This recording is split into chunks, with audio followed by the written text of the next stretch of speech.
आज का प्रेरक प्रसंग। नेत्रहीन संत। एक बार एक राजा अपने सहचरों के साथ शिकार खेलने जंगल में गया था।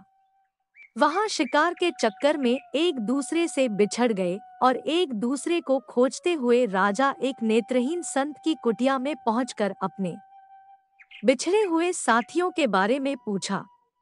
नेत्रहीन संत ने कहा, महाराज, सबसे पहले आपके सिपाही गए हैं, बाद में आपके मंत्री गए, अब आप स्वयं पधारे हैं।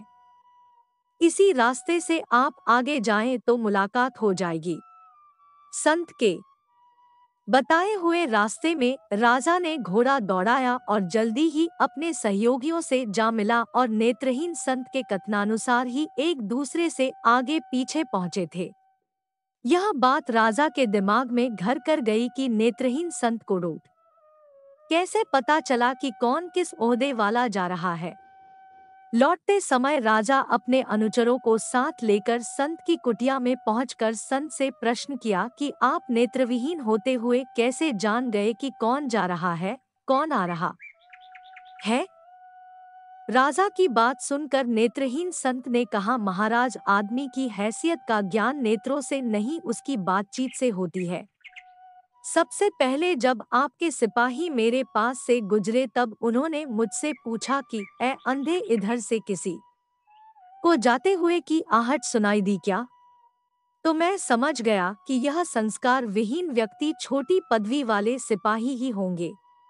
जब आपके मंत्री जी आए तब उन्होंने पूछा, बाबा जी, इधर से किसी को जाते हुए, तो मैं समझ गया कि यह किसी उच्च ओहदे वाला है, क्योंकि बिना संस्कारित व्यक्ति किसी बड़े पद पर आसीन नहीं होता।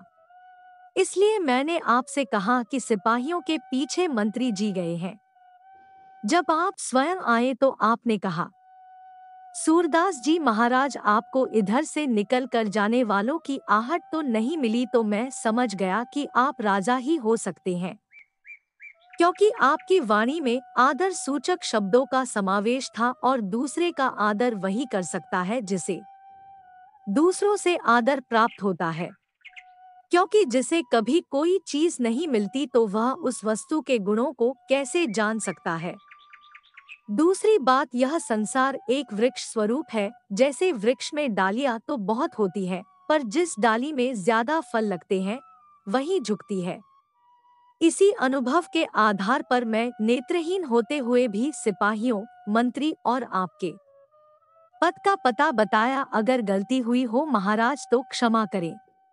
राजा संत के अनुभव से प्रसन्न होकर संत की जीवन वृत्ति का प्रबंध राजकोष से करने का मंत्री जी को आदेशित कर वापस राजमहल आया। शिक्षा। आजकल हमारे परिवार संस्कार विहीन होता जा रहे हैं।